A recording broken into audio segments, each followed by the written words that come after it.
So we all know that film doesn't spring onto the screen fully formed, but is the product of countless hours, days, years even, of painstaking research and labour to make just a single idea into a reality.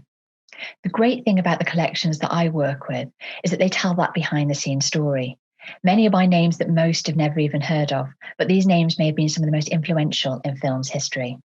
Tucked away in the Posters and Design store at the BFI National Archive in Hertfordshire is object number SPD 611288, a 20-metre scroll of paper. Titled The Flying Ballet, it was created for the film Superman. The artist who created this work was Ivor Beddoes.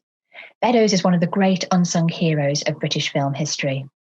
He was an incredibly talented sketch and storyboard artist, map painter, costume and set designer, dancer, composer, and poet. Because he never really rose above the rank of sketch artist, he's often uncredited. But he was responsible for generating the many hundreds, sometimes thousands of drawings in the early stages of a film's development. His work often gives a sense of what the film might have been before it was filtered down to its final vision or look.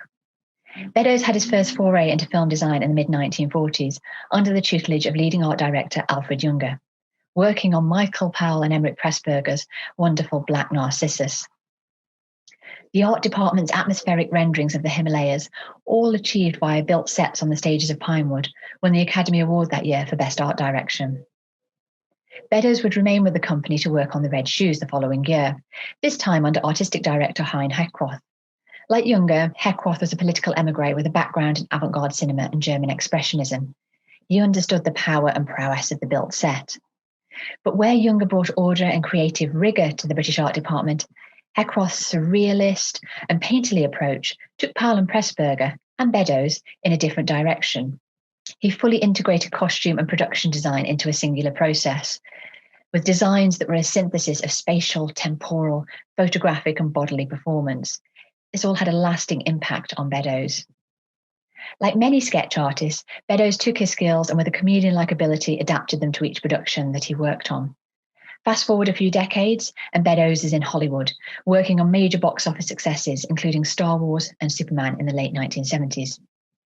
Coming back to the object, there are many extraordinary qualities to this item, the first being its size. At 20 metres, we struggled to find a space at the Conservation Centre large enough to view it in its entirety. I suspect we were probably the first to have done this. It possibly hadn't been unrolled in this way since it was first made. The second is its function.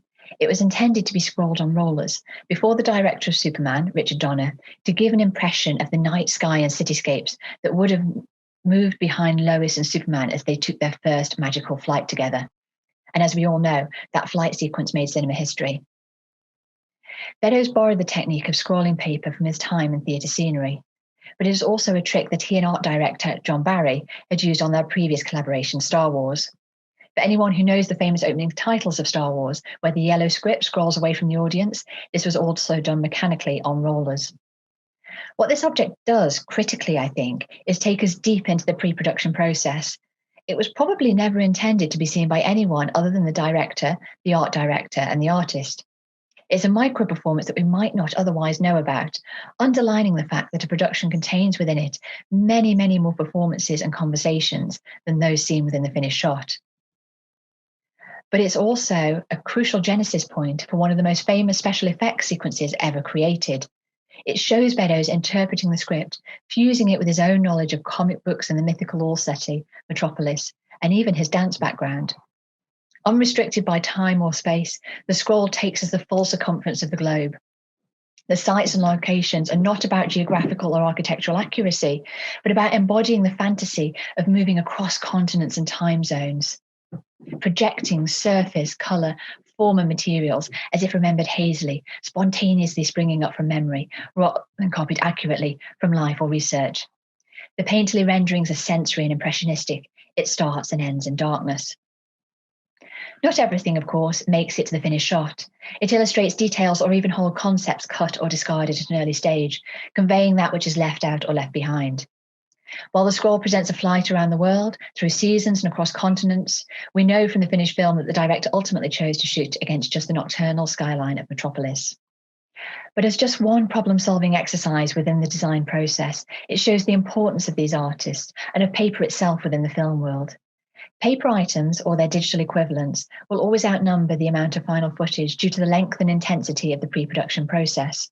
And I love that the sheer scale and brilliance of this item means that it's now a piece of performance art in its own right, requiring a team to ceremoniously unroll it at the archive. A dedicated flying unit ultimately helped to map out and then shoot the flight sequence over several months, using cutting-edge special effects techniques.